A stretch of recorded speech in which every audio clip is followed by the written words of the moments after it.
Hoje, no nosso estudo Mulheres Extraordinárias da Bíblia, nós vamos estar falando sobre Raabe. Raabe, que nós encontramos ali no livro de Josué.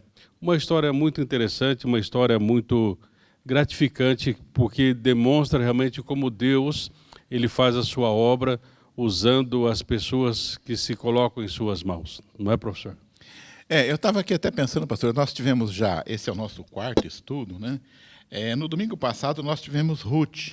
Ruth significa amiga, companheira, e é isso que Sim. Ruth é realmente, né? Quem quiser assistir esse estudo está disponível aí.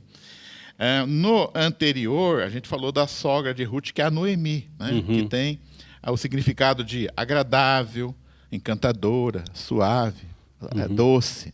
Sim.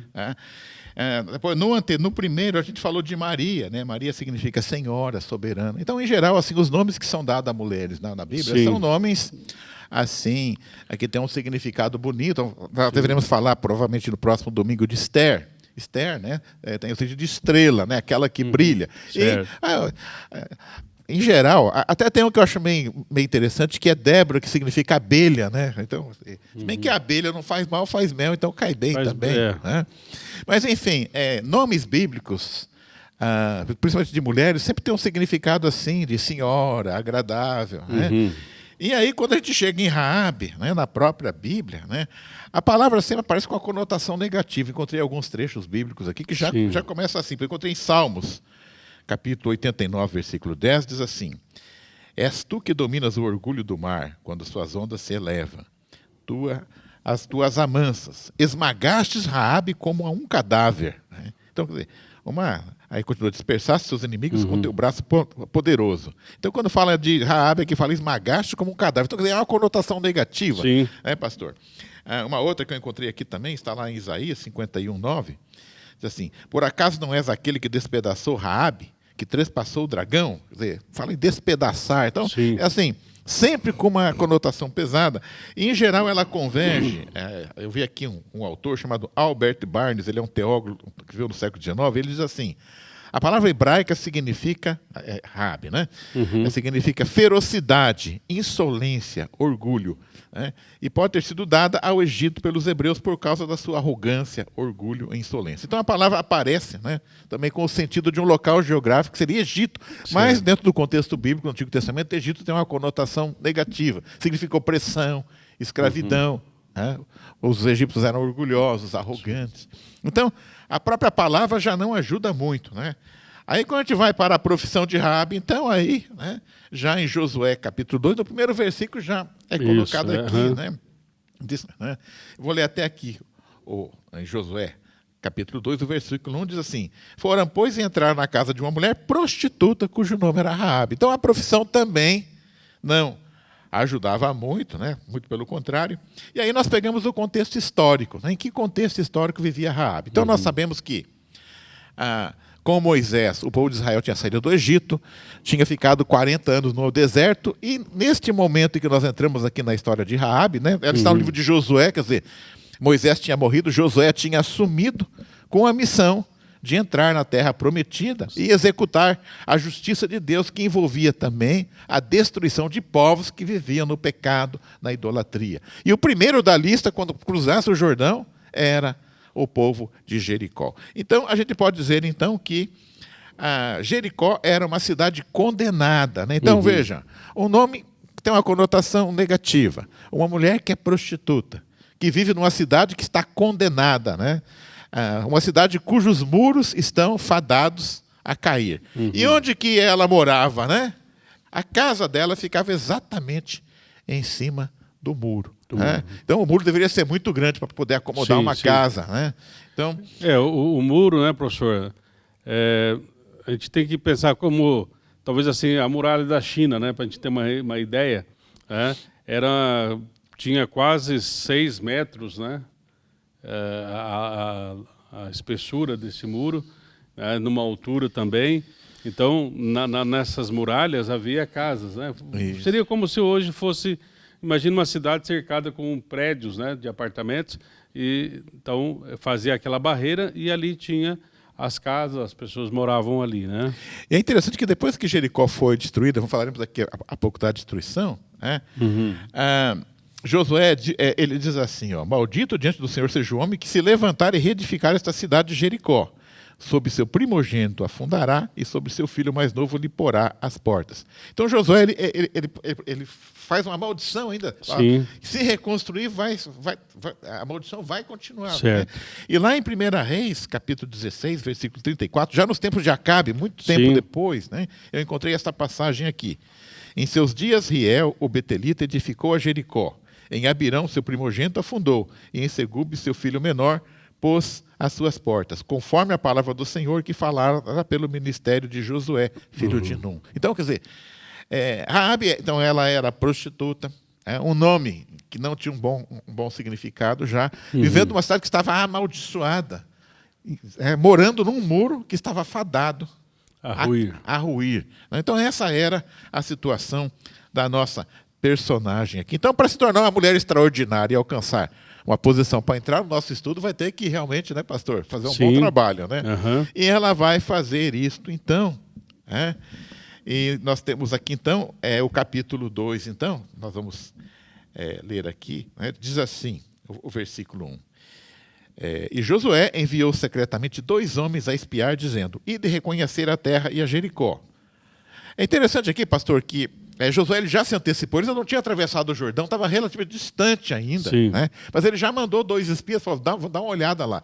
Então era para ver a terra, né? a região ao redor de Jericó e dentro da cidade. Né? Trazer informações. Né? Aí continua assim o mesmo versículo. Foram, pois, e entraram na casa de uma mulher prostituta, cujo nome era Raabe, e dormiram ali. Né? Pastor, uma pergunta, o que o senhor acha aí? Quer dizer, os caras vão para trabalhar, chegam lá em Jericó e já vão direto para a casa de prostituição e vão dormir lá. Como é que o senhor vê isso aí, pastor? Uma das coisas, né, que a gente tem que analisar, professor, não vamos ver maldade, professor. Entendeu? Precisamos ter os olhos mais puros. Sim. A ideia é a seguinte, seria um lugar onde menos suspeito. Né? Porque se é um lugar... Exatamente. Altamente mal frequentado. Isso. Então, vários tipos de pessoas entrariam ali. E eles foram lá. E também, nessas casas, além de ter toda aquela questão da prostituição, enfim, também era lugar de hospedagem também. Então, juntava todas as coisas. E eles foram ali num lugar onde eles poderiam ter informações, porque...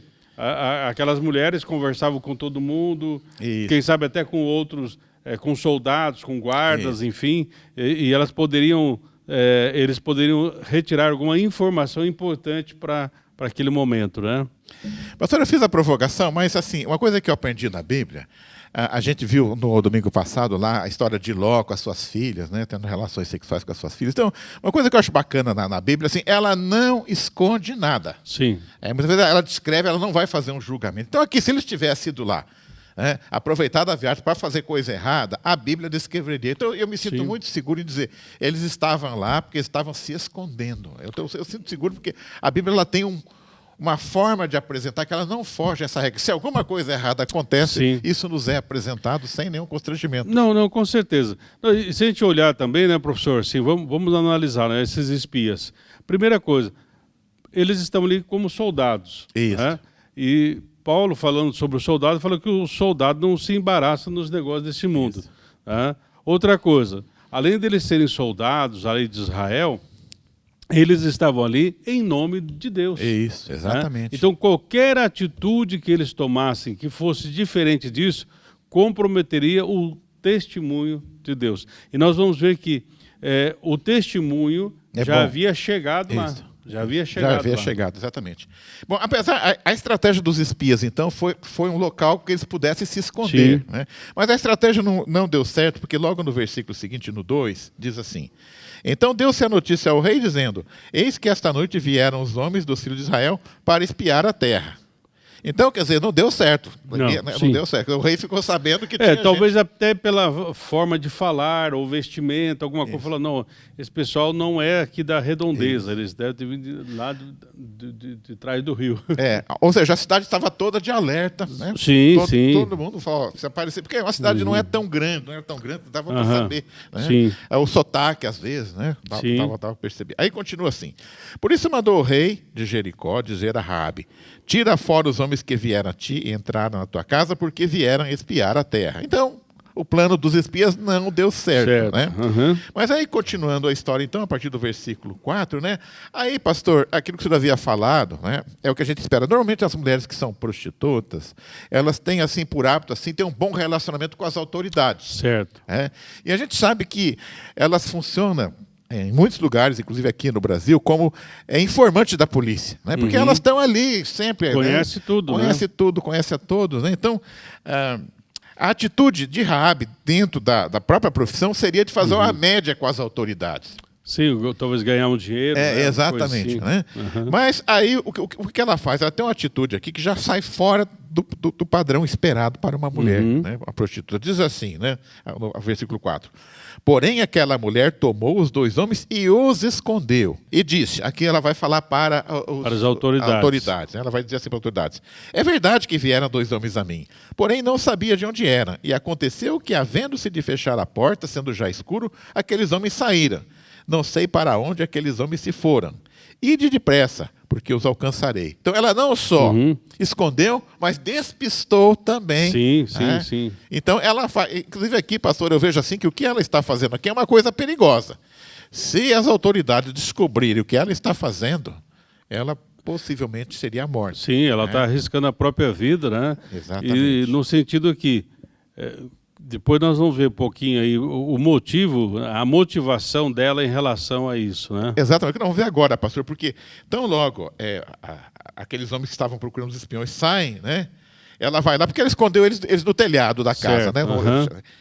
Eu usei o termo eirado, mas é uma parte superior da casa, né?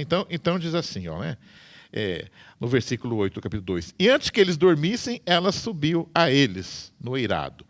E disse aos homens: bem sei que o Senhor vos deu essa terra, e que o pavor de vós caiu sobre nós, e que todos os moradores da terra estão desfalecidos diante de vós. Essa frase dela aqui vai ser muito importante, porque essa é a informação que os espias vão levar depois. Quer dizer, numa guerra é muito importante saber como é que está o estado de espírito do inimigo. E essa informação que ela passa aqui é muito importante. O pessoal está apavorado lá. Então, isso, numa guerra, é uma informação muito importante. Né? Mas o que eu acho bacana aqui, pastor, aqui já começa a ver a fé. Quer dizer, é uma mulher que acreditou no Deus que ela ouviu falar. Né? Sim. A gente hoje tem aqui a Bíblia, né, pastor, com tantas histórias de Gênesis até Apocalipse, né, com tudo o que aconteceu. E depois de Jesus, mais 2000 anos de história. E quanta gente, né, que ainda não acredita na palavra. Essa mulher, ela criou num Deus que ela ouviu falar. Então, aqui a gente já começa a ver que ela tem um tipo de fé, né, uma fé diferenciada, que vai colocar ela aqui na nossa com galeria. Com certeza, né, professor? E uma coisa assim, para te ressaltar, né? Porque muitas vezes as pessoas falam assim: mas está escrito ali, então, por inferência, que Raabe mentiu em relação aos espias, enfim, porque eles estavam lá, né? Então, a primeira coisa, né, temos que entender, né, que Raabe, ela não tem aquele compromisso com Deus. Isso. Né? E ela faz isso, né, como a gente já viu, tanto o versículo 9, o versículo 10 do capítulo 2, que ela ouviu falar...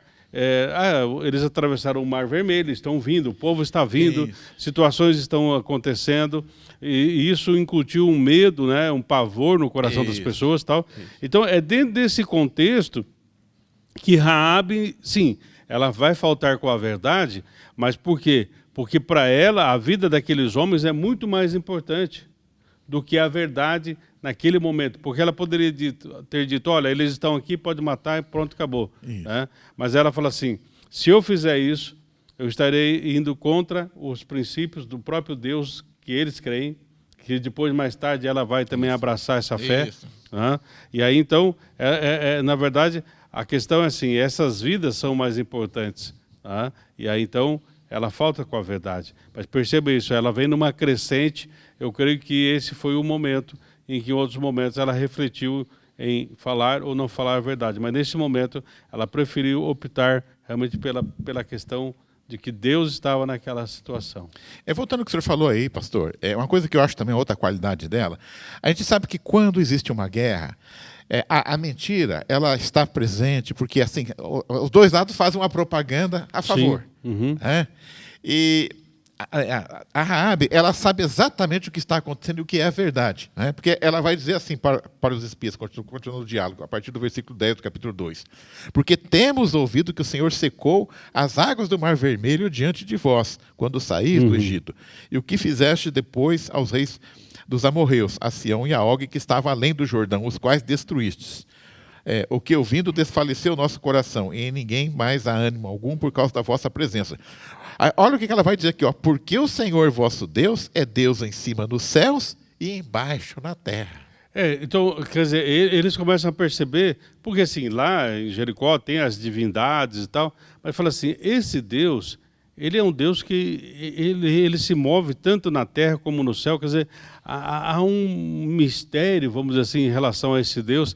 E eles falam assim, não, nós temos que prestar atenção. Quer dizer, isso, a Raabe começa a prestar atenção, não só naqueles ditos, né, mas espera um pouco. É um Deus que abre mar, um Deus que move. Até nessa situação, né, professor, nós poderíamos até, aqui não está, mas perceber, quem sabe, olha, todo dia vai um alimento para eles lá que cai do céu, né, o maná, enfim, né?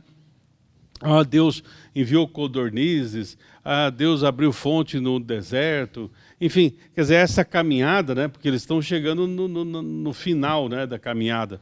Então, muita coisa eles foram ouvindo no decorrer dessa história, que eu falei, esse Deus é um Deus que ele está no céu e na terra. É isso, exatamente. Pastor, aqui eu vejo assim, existe aqui embora o povo de Jericó estivesse com medo, eles tinham algo em que confiar. Sim. Que era um muro. Aquele muro, um muro que dava até, tinha casas no muro, era um muro realmente muito, muito, muito largo, deveria ser Sim. muito alto. Então aí, veja bem, embora eu tivesse com medo, eles podiam falar, bom, esse Deus aí ele já fez um monte de coisa, mas o nosso muro aqui, ele vai... não, sim, aqui ninguém passa. Aqui ninguém passa, né? Então aqui eu vejo que há uma diferença entre Raabe e o povo de Jericó. O povo de Jericó confiou no muro, ou seja, ele estava com medo, estão lá no muro vendo lá o pessoal a rodear a cidade, né? Falam, aqui eles não vão entrar, porque está bem fechadinho, né? Então eu vejo assim, o erro do povo de Jericó, eles confiaram no muro, enquanto que a Raabe não confiou no muro. Sim. Ela confiou no Deus, sim. que poderia derrubar o muro, e ela acertou na aposta dela, né? E é interessante, né, professor, porque ela é colocada, quando a gente olha lá para os heróis da fé, no livro de Hebreus, lá no capítulo 11, nos heróis da fé, nós temos... no mesmo patamar, né? Vamos dizer assim. Você tem lá Isaac e Raabe. Isso. Como exemplos de mulheres de fé. Isso, exatamente. Interessante isso, né? Então, Raabe, ela vai entrar para a galeria dos heróis da fé porque ela está agindo aqui não simplesmente por vista. Porque, embora, vamos colocar, né, professor, também assim, ela provavelmente, dentro da sua profissão, né, até muitas vezes a gente usa aquela expressão, né, mulheres de vida fácil, mas não era uma vida nada fácil, né, que ela tinha. Ela devia ter uma esperteza. Sim, ela é. Entendeu? Ela tem uma esperteza, ela tem, vamos assim... Ela age premeditadamente no bom sentido, porque tudo aquilo que ela fez, ela tinha um plano. Ela tem uma inteligência, ela tem uma capacidade. Então ela começa a analisar... Ela está vendo lá na frente. Não, ela começa a analisar e fala assim, gente, esse Deus, né, que eu estou ouvindo, ele é totalmente diferente de todas as divindades. Isso. Se a gente pegasse ali o salmista, o salmista fala assim, os deuses desse povo têm mãos, mas não pode pegar, têm olhos, mas não veem. Então, ela começa a analisar e ela começa, então, pela fé, entender que ela está diante de uma realidade divina, que transcende, que é muito superior a toda a compreensão que ela teve até agora. O que eu acho interessante, ela age assim, premeditadamente no bom sentido. Porque, veja bem, ela escondeu os espias, ela despistou as autoridades, mas aí né, ela conta, então, né, toda a história, né, que o povo está com muito medo, que ela conhece, ela reconhece o poder do Deus de Israel. Mas aí ela vai dizer aqui no versículo 12 do capítulo 2, né, aí ela vai mostrar porque ela está fazendo tudo aquilo. Né, ela vai abrir o jogo para eles. Ela diz assim, agora, pois, jurai-me, vos peço pelo Senhor, que como usei de misericórdia convosco, vós também usareis de misericórdia para com a casa de meu pai. E dai-me um sinal seguro, de que conservarás com vida a meu pai, a minha mãe, como também a meus irmãos e minhas irmãs, com tudo o que tem, e de que livrareis as nossas vidas da morte. Ou seja, tudo que ela planejou tinha, olha, vão negociar agora. Sim. Não, mas vão negociar. Aqui, professor, é uma grande demonstração de fé. Vai falar assim, a Raabe está falando assim, eu tenho certeza que esses muros que vão cair, que vocês vão entrar aqui, vão acabar com tudo. Eu tenho certeza, é uma certeza da fé. Mas o que é bacana, pastor, é assim, ela não se preocupou só com ela. Né? Não, ela está olhando... Então, é a família dela. Família, né? Ela está olhando para as pessoas, que talvez primo, parente, enfim. Ou seja, mas ela tem essa convicção, fala assim, vai acontecer o negócio. Vai acontecer o negócio. E quando acontecer, eu quero a palavra de vocês. Por que eu estou agindo de misericórdia? Eu quero que vocês também ajam com misericórdia comigo. Mas quando acontecer, e eu sei que vai acontecer. Isso é importante ressaltar. Ela propôs o negócio. Né? Sim. Eu me lembrei aqui, pastor, até coloquei essa parte. Quando eu lia, eu me lembrei que lá em Atos, capítulo 16, versículo 31, é quando Silas e Paulo, né, eles, né, o carcereiro está desesperado lá, que houve um tremor, ele até quer suicidar. Depois ele pergunta, né, o que ele faz para ser salvo. Né? Sim. E aí Paulo vai dizer assim, crê no Senhor Jesus Cristo e serás salvos tu e tua casa. Foi o que Raabe fez. Sim. Ela creu naquele Deus que ela ouviu falar. Que Deus podia não só fazer por ela, mas fazer pela família. Né? Tem um autor, né, uma autora, né, Mary Jans, ela fala assim que Raabe, ela tinha assim, uma visão política, ela tinha uma inteligência. Eu vejo isso nela. Ela tem grande coragem. Né, porque arrisca a vida dela. Que ela arrisca a vida dela e tal. E ela tem uma percepção espiritual. Né? Numa espiritualidade, vamos dizer assim, bíblica. Vivendo num ambiente de uma cidade idólatra, cheia de pecado, que Deus tinha amaldiçoado. Como nós falamos no caso de Ruth, a Moabita, né, da vez passada, aqui nós vimos a graça de Deus. Deus já estava trabalhando. Entendeu? Antes de Josué enviar os espias, Deus já enviou do seu espírito, da sua graça, para trabalhar na vida lá, daquela mulher. O que eu acho interessante, pastor, aqui, é que Deus só vai revelar para Josué o plano final dele lá no capítulo 6. Mas a Raabe já, quer dizer, ela tem uma feita que os espias não sabiam qual era o plano. Os espias estavam lá para espionar. Né? Sabia que ia haver conflito, provavelmente. Mas assim, Josué ainda não tinha recebido a ordem para destruir a cidade, mas ela já antecipou tudo. Quer dizer, ela está lá na frente em termos do que vai acontecer. Né? Porque muitas vezes, né, professor, a gente limita Deus, no sentido assim, nós achamos que Deus tem que fazer assim, assim, assim. Ele faz do jeito que Ele quer. Até a semana passada nós havíamos falado uma coisa que me chamou a atenção, quando o Senhor fala para Moisés, né, ali no livro de Números, né, que Ele vai tirar do Espírito que está sobre a vida de Moisés e repartir com 70 outros que são lideranças, para que eles possam ajudar Moisés naquele trabalho, né? E é interessante, aí é falado assim, mais ou menos, olha, vamos nos reunir ali em tal lugar, né, tal hora, né? E a Bíblia não descreve o que aconteceu, mas naquela reunião tinha 68, 2 não foram. Né? E aí o Senhor repartiu o Espírito sobre eles, tal. E esses 2, né, a Bíblia fala que eles estavam na praça, a gente não sabe por que eles não foram.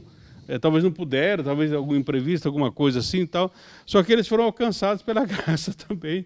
O Espírito se derramou sobre a vida deles. Se fosse hoje, né, falava assim, mas não pode. Nós estávamos aqui orando na igreja, é nós que... Mas não somos nós, é o Senhor que faz todas as coisas.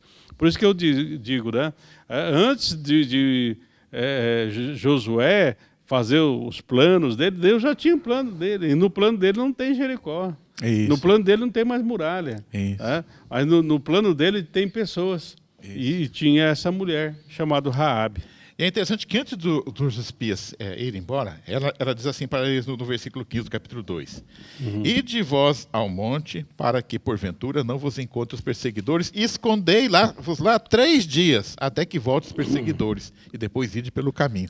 Então, quer dizer, ela dá estratégia para eles. Sim, olha a inteligência dela. Falou, ó, porque eles vão procurar vocês. Isso. Porque ela conhece. Ela conhece, Entendeu? Ela conhece ali os meandros da cidade. Falou assim, ó, então é o seguinte, ao invés de vocês descerem, subam. Isso. Porque subir, eles não vão imaginar que vocês subam. Isso. Né? Então ela tem uma estratégia, Isso, né? exatamente. É interessante isso. Exatamente. Bom, e aí, é claro, né, eles fogem, eles são bem-sucedidos, né? E aqui entra uma coisa interessante, que no acordo que eles fazem, né, os espias pedem para colocar um fio escarlate, né, que vai reconhecer a Sim. casa, né, pastor? Uhum. Eu vi muitos teólogos dizendo que esse fio escarlate é uma representação até do sangue de Jesus, porque o escarlate é vermelho, né? Isso também faz a representação lá dos umbrais do Egito, né? Isso, na noite lá da Páscoa, que eles marcam com o sangue Isso, do cordeiro na porta, é. né? Exatamente. Então, porque, segundo alguns textos, né, professor, dizem assim que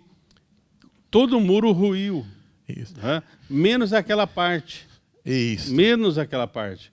Né? Aliás, eu imagino aquela família na casa, e houve aquela gritaria, aquela confusão, daqui a pouco começa a cair tudo isso. Olha, eu vou te contar. Eles devem ter passado assim um susto ali. A Raabe teve muita fé realmente para segurar a situação. Sabe por que eu enfatizar isso, né, que alguns autores trazem essa ideia? Porque assim, tem alguns comentários que falam assim que o muro caiu por causa do som, né, das vibrações. Houve um tremor de terra. Houve tremor de terra.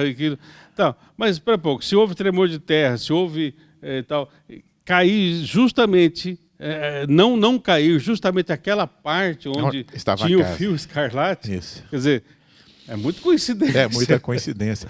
Tem uma parte aqui, pastor, que diz assim que os muros caíram vertical. Então ele não caiu. Se você empurrar o muro, ele pode cair para dentro, né? Uhum. Mas ele não caiu para dentro, assim. Quer dizer, na verdade, é como se você vê aquele prédio que sofre implosão. Isso, a implosão. Ele foi verticalmente que a ele dinamite de Deus.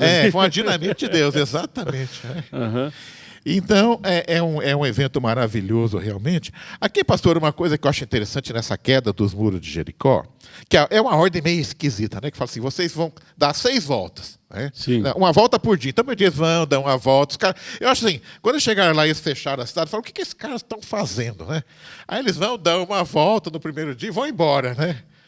Aí no segundo dia eles vão dar uma segunda volta. Aí no terceiro dia, quando chega no 7º dia, Aí vem, né? Aí é que eles vão, como é que fala assim? Tocar as trombetas. Tocar a trombeta que vai acontecer. E aí vai acontecer, só no 7º dia que vai tocar as trombetas, e na 7ª trombeta, né, é que o muro cai. Né? Então isso é uma questão de perseverança, né? Porque muitas vezes, né, nós queremos algo do Senhor, né? Aí o Senhor fala, dá uma voltinha, né? Aí no terceiro dia você fala assim, mas Senhor, eu vou levantar da cama e dar uma voltinha, ontem não aconteceu nada, acho que não vai acontecer. Não, continue caminhando, né, com o Senhor, no momento certo, né, a Jericó, os muros caem e Deus dá a vitória. Né? Pastor, mas eu vejo isso como uma estratégia. O povo de Jericó está morrendo de medo. Aí fala, estão chegando, é o primeiro dia, estão chegando. Aí, peraí. Cadê as escadas? Porque geralmente os caras, quando vão tomar a cidade, tem que ter aquelas escadas. Mas, cadê as escadas aí para subir o muro? Uhum. Mas parece que os caras não estão em posição de ataque. Parece uma procissão isso aqui. Os caras dão uma volta. Aí no dia seguinte, todo aquele alerta de novo. E fica todo mundo lá, os flecheiros com certeza, né, esperando já. Aí dão uma volta e vão embora. Isso deve também ter criado aqui um desgaste psicológico muito grande. Né? Eu suponho que sim. O que eu acho interessante, pastor, eu não sei se é coincidência, porque aqui você tem as 6 voltas, certo? E lá em Apocalipse você tem os 6 selos. Quando chega no 7º selo, lá, aí começam as trombetas. E aqui no 7º dia começam as trombetas. Lá em Apocalipse, né, na 7ª trombeta você tem o julgamento, o livramento dos justos. E aqui o muro cai. Você tem o julgamento, que, né, é a destruição de Jericó e seus moradores. E o livramento de Raabe e da família de Raabe. Né? Aqui também, pastor, voltando à questão da prostituição, ela era prostituta. A gente sabe que quando uma pessoa tem um parente que é prostituta, até isso é um segredo de família, ninguém até evita falar. Né? E muitas vezes também existe isso, quer dizer, aquela pessoa que é prostituta, ela é rejeitada pela família, né? E a gente vê aqui que Raabe tinha um bom relacionamento, tem uma confiança. Sim. Porque, inclusive, pastor, muito arriscado, porque aqui, veja bem, eram famílias grandes na época. Então ela não tinha marido e não tinha filho, né? Mas ela tinha pai, tinha mãe, tinha irmãos, tinha irmãs. Sim. E há um texto aqui que fala assim, que ela pede também para a família do pai dela, que incluía também pessoas do lado do pai dela, que é além do pai dela. Tia, então primos, veja que você tem que ter realmente aqui muita liderança e muita segurança, porque se algum primo, algum cunhado, alguma pessoa ali, né, abrir o bico, né, compromete tudo, ia comprometer tudo. Então a gente vê assim que, apesar da profissão dela, ela mantinha uma unidade familiar. Sim. E uma liderança. O que me leva a crer, pastor, principalmente nessa época, a gente sabe que havia muitas mulheres que eram forçadas à prostituição. Né? Não era um livre escolha. Por alguma razão, ela, né, era obrigada a fazer aquilo. Então eu acredito que Raabe é daquela mulher, né, que ela está naquela vida, ela está sonhando em sair daquela vida. E ela viu, ela é muito inteligente, como você falou, está vendo todo aquele conto, ele falou, está na hora de eu mudar de lado. E aí que entra a questão da fé, né? Porque ela fala assim, esse Deus que está fazendo, ele pode fazer aqui também. Exatamente. Esse Deus que trouxe transformação para o povo de Israel, pode também trazer transformação para mim. Então aqui ela já começa vamos dizer assim, a tomar uma atitude de abraçar essa fé. Isso, exatamente. Porque ela percebe que esse Deus é diferente, por exemplo, do ambiente em que ela estava vivendo, onde havia ali muita idolatria, deuses sanguinários, deuses imorais. Fazia parte do contexto. Exatamente. Mas ela fala, não, esse Deus é diferente, é um Deus de amor, é um Deus de santidade, não, é um Deus de guerra, né, mas ele é um Deus que guerreia pelo seu povo. Exatamente. Bom, o desfecho está lá em Josué capítulo 6, versículo 25, que diz assim, né, os muros caem, né? Diz assim lá, Josué 6, 25. Assim deu Josué vida à prostituta Raabe e à família de seu pai, e a tudo quanto tinha. E aí continua assim, e habitou no meio de Israel até o dia de hoje. A impressão que dá é que quando foi escrito o livro de Josué, ela ainda era viva ainda. Sim. Né? E aqui o que é mais importante, né, veja bem, a Jezabel poderia falar, bom, gente, agora, né, que acabou tudo, vocês me livraram, eu vou voltar a trabalhar meu negócio aqui. Né? Ela, quer dizer, ela podia voltar à antiga profissão, mas o que a gente percebe pela continuação é que ela largou aquela vida, né, pastor? Ela se casou bem, né? Ela se casa com um homem chamado Salmão, e é interessante que desse casamento, dessa união, vai surgir Boaz, que nós comentamos no domingo passado. Raabe é mãe de Boaz. Extremamente honrado, né? A gente vê assim, naquele homem, em todas as etapas, alguém que seguia os fundamentos da fé, agindo com dignidade, com seriedade. Né? E com quem que ele aprendeu a ser um homem honrado, um homem de fé? Ele aprendeu com a sua mãe. Isso. Porque ela teve uma conversão genuína, transformadora. Isso. Né? E ela falou assim, não, de agora em diante eu abraço essa fé em Deus e tal. E aí então ela vai gerar esse filho que vai trazer honra para a sua família. Né? E é interessante, pastor, veja bem, a gente viu no domingo passado que o Boaz, ele acolheu uma estrangeira, ele fez o que o pai dele tinha feito. Porque o pai dele também acolheu uma estrangeira. Sim, né? E no caso do pai dele, talvez mais porque o passado dela era conhecido, mas eu vejo assim, o que aconteceu, existe uma expressão que é um pouco pesada, talvez até para usar aqui, que diz assim, o cara chutou o pau da barraca. É o que a Raabe fez, quer dizer, ela falou, eu não quero mais esse mundo, eu não quero mais essa vida. Eu vou aproveitar essa oportunidade, é aquilo que Josué diz lá, eu e a minha casa serviremos ao Senhor. Sim, ela fez algo parecido, né? Então, eu vejo em Raabe o exemplo de uma fé, né? Uma fé que está lá na galeria dos heróis, ela vai estar lá em Hebreus capítulo 11, do lado de Sara, do lado de Jacó, de Abraão, de Moisés, dos grandes nomes, né? A gente vê como é que Deus resgata uma pessoa, né? Tira lá daquele lugar miserável que era Jericó, daquela profissão, né? E vai trazer ela para uma família, né? Dá uma descendência que vai chegar a Davi, que vai chegar, depois de ver lá em Mateus capítulo 1, até Jesus. Né? Então, é a misericórdia de Deus resgatando a vida de uma pessoa. Certo. E esse caminho, professor, é também o nosso caminho. Né? Deus nos alcançou, Deus nos restaurou, Deus nos transformou, e nós precisamos continuar a aprender a andar com fé, pela fé, em todos os momentos. Né? O que eu acho bacana, pastor, é que ela é lembrada em Hebreus como exemplo de fé, mas Tiago, que enfatiza muito obras, né? Tiago, Isso, ele vai dizer assim em relação a ela, diz assim, ó, em Tiago, capítulo 2, versículos 24 a 26, ele diz assim: vedes então que o homem é justificado pelas obras, e não somente pela fé. E de igual modo, Raabe, a meretriz, não foi também justificado pelas obras, quando recolheu os emissários e os despistou pelo caminho? Porque assim como o corpo sem espírito está morto, assim também a fé sem as obras é morta. Então, Tiago, ele vem completar, professor, que é isso assim, ela tem uma fé viva, uma fé em ação. Ou seja, ela acreditou que Deus iria tomar Jericó e fazer o que eles vinham escutando, né? Nós vimos ali no capítulo 2, verso 10, 9, 10 e tal, de Josué.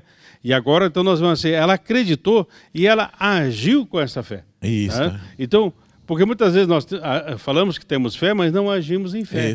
Então, aqui nós vemos fé e ação, fé e obras. Então, o esconder os espias, enfim, depois falar para eles, vão por aqui, não vai por ali e tal, tudo isso aí é uma fé em ação, uma fé viva. Uma fé que leva a agir e a correr riscos, inclusive. Sim, com certeza. Essa é a fé.